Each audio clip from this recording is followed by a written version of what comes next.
외국에서 국민 보호 업무를 수행하는 경찰 출신 영사가 재외국민 사건을 놓고 엮이기 싫다라고까지 하며 할 일을 하지 않아 징계를 받게 됐습니다. 김웅수 기자 나와 있습니다.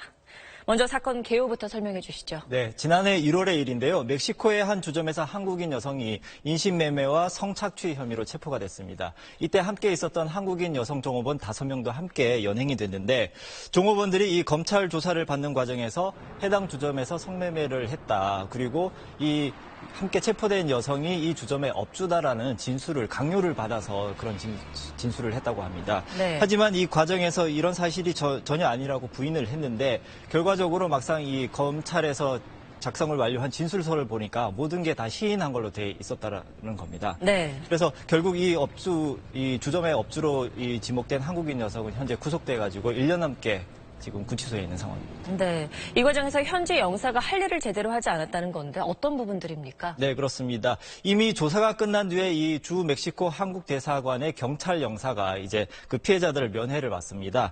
왔는데 영사 조력을 받지 못한 점을 들어서 검찰에 이의를 제기를 해야 하는 게 당연한 거거든요. 네. 영사가 없는 상황에서 조사를 받으면 당연히 이의를 제기를 해야 합니다.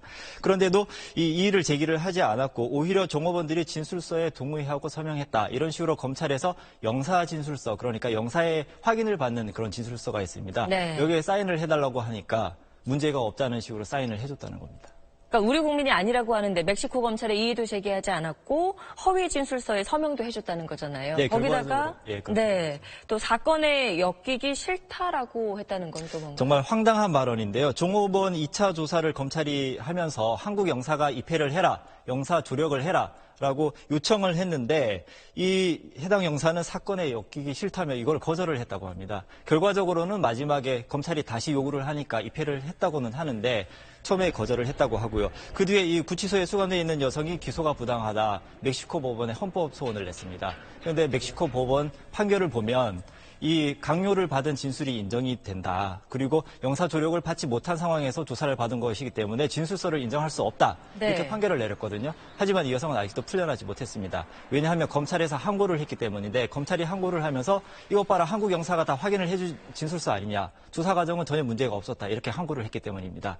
결과적으로 오늘 감사원이 결론을 내렸는데 이 영사가 이 재외국민 보호 과정에서 도움을 주기는커녕 오히려 국민들에게 더 불리하게 작용을 했다. 그러면서 경찰청에 복귀해 있는 이 해당 영사에 대해서 징계를 요구를 했고 경찰청에서는 다음 달에 징계위를 열 예정이라고 합니다. 네, 우리 국민을 보호하는 영사와 대사관이 맞나 싶습니다. 네. 잘 들었습니다.